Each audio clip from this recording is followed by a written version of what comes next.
The rain poured like it hadn't in years, heavy and cold, drumming on the hood of an old red SUV stuck on the side of a lonely forest road. The world was gray, drenched, and almost silent except for the sound of thunder rolling through the clouds. Somewhere in that storm, a man with tired eyes and calloused hands slowed down his beat-up pickup truck when he saw the stranded vehicle. He didn't think twice. He pulled over, stepped into the downpour, and ran toward the woman struggling to loosen a flat tire bolt that refused to turn. He had no idea that this one act of kindness would change his life forever. He didn't know that the woman he was helping wasn't just anyone, she was the judge who held his fate in her hands. Sparkles, if you believe in kindness, second chances, and humanity, then please like, comment, share, and subscribe to our channel, Kindness Thread. It truly helps us keep spreading stories that touch the heart and remind us that one good deed can change everything. The man's name was Daniel Carter, a 36-year-old single dad trying to survive life one day at a time. His jeans were worn, his boots soaked, and his heart heavy with the weight of unpaid bills and court dates that seemed to never end. Once, he had everything, a happy marriage, a small carpentry business, and a home filled with laughter. But life had its storms too. His wife, Emily, passed away suddenly 3 years ago, leaving him with their 6-year-old daughter, Lily. Since then, Daniel had been fighting to keep custody of his little girl after a bitter legal battle with his late wife's wealthy parents. Every court appearance drained him a little more. He wasn't perfect, he had lost his temper once, shouted at a social worker, and that was enough for the court to question his stability as a father. That afternoon, Daniel was returning from another failed job interview when he saw the stranded car. The woman standing beside it was dressed in a red business dress, soaked to her skin, her hair sticking to her face as she tried to use a wrench she clearly didn't know how to handle. Without a word, Daniel took it gently from her hand and crouched down beside the wheel. The rain stung his face, but he didn't stop until the job was done. The woman watched him silently, her eyes softening as she saw the quiet determination in his movements. When the spare tire was finally fixed, Daniel simply nodded and stood up, wiping his hands on his wet jeans. The woman thanked him, but he just smiled faintly and said it was nothing. She noticed his old truck, the child's drawing taped to the dashboard, and the car seat behind the passenger side. "Your daughter?" she asked softly. Daniel nodded with a tired smile. "Lily. She's everything I've got left." He didn't elaborate, didn't complain, didn't mention the court battles or his sleepless nights. He just walked back to his truck, ready to drive away. But the woman stopped him, insisting on giving him her business card as a token of thanks. He didn't even look at it, he just slipped it into his pocket and drove off into the rain. The next morning, Daniel stood nervously in a courtroom, holding his daughter's hand. It was the final custody hearing. He had been told this was his last chance. He prayed silently as the bailiff called for order, and the door opened. Then, his heart froze.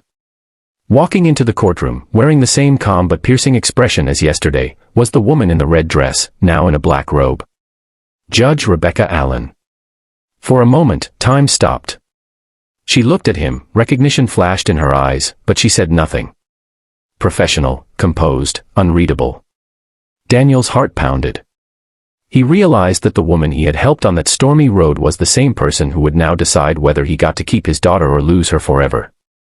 As the hearing began, the opposing lawyer painted Daniel as an unstable, struggling man unfit to raise a child alone. He listed his debts, his failed business, and his lack of a stable home. Daniel sat there, every word cutting deeper than the last. When it was his turn to speak, his voice trembled but stayed honest. He didn't try to defend himself as perfect. He just said, "I may not have much, but my daughter has my heart. I tuck her in every night, I pack her lunch every morning, and I work every job I can find to give her a future. I can't give her luxury, but I can give her love, and I'll never stop trying." Judge Rebecca listened carefully, her eyes never leaving his face. She remembered how he had spoken to her the day before, no arrogance, no expectation of reward. Just simple kindness in the middle of his own storm. She remembered how he had smiled through exhaustion, how his truck had been falling apart yet carried a drawing made by his daughter that said, "Daddy is my hero." Something inside her softened, but she didn't let it show. She called for a short recess and left the courtroom. As she stood alone in her chambers, rain tapping gently on the window, she thought about how easy it was to judge a man by his mistakes instead of his efforts. She herself had been through a divorce years ago, had seen how the system sometimes overlooked the quiet warriors, the single parents who gave everything for their children. When she returned to the bench, the room was silent. Her ruling came slowly, carefully, but with warmth hidden in her words. "Mr. Carter," she said, "you may not have wealth, but what you have shown is love, responsibility, and perseverance. The court finds that Lily Carter will remain in your custody." Daniel's knees almost gave way. He looked at her, speechless, tears mixing with the faint smile trembling on his lips. The gavel struck once, but for him, it sounded like the heartbeat of hope. Outside the courthouse, the rain had stopped. The clouds were breaking apart, sunlight spilling through. Judge Rebecca stepped outside a few minutes later and found Daniel waiting, not to talk about the case, but simply to thank her. She didn't reveal anything about the previous day's encounter, she didn't need to. They both knew that sometimes life tests people in ways no courtroom ever could. She smiled, wished him luck, and watched him lift his daughter into his arms. Little Lily waved at her, her small voice echoing, "Thank you, lady," before Daniel carried her toward the truck. That evening, Daniel sat at the kitchen table, watching his daughter draw another picture. This one was of a man helping a woman beside a red car in the rain.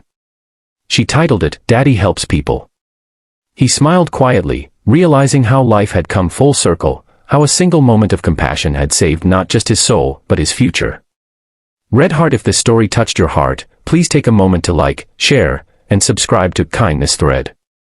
Every click helps us share more stories of hope, humanity, and the power of simple kindness. And before you go, speech balloon comment below, do you believe one act of kindness can change someone's life forever? As Daniel turned off the light that night, holding Lily close, he looked out at the stars peeking through the clearing sky. The rain had washed away more than just the dirt on the road, it had washed away his despair, his fear, and his loneliness. For the first time in years, he whispered a quiet prayer of gratitude, not for what he received, but for the chance to give, even when he had nothing left. And somewhere, in her home across town, Judge Rebecca Allen smiled as she opened her briefcase. Inside, next to her case files, was the small, rain-stained card Daniel had given back to her when he refused her money. On it, in Lily's handwriting, were the words, "Daddy says kindness always comes back." The storm had passed. But the memory of that rainy day, of a stranger's selfless act, would forever remind them both that sometimes, fate doesn't need a courtroom to deliver justice. It only needs a little kindness.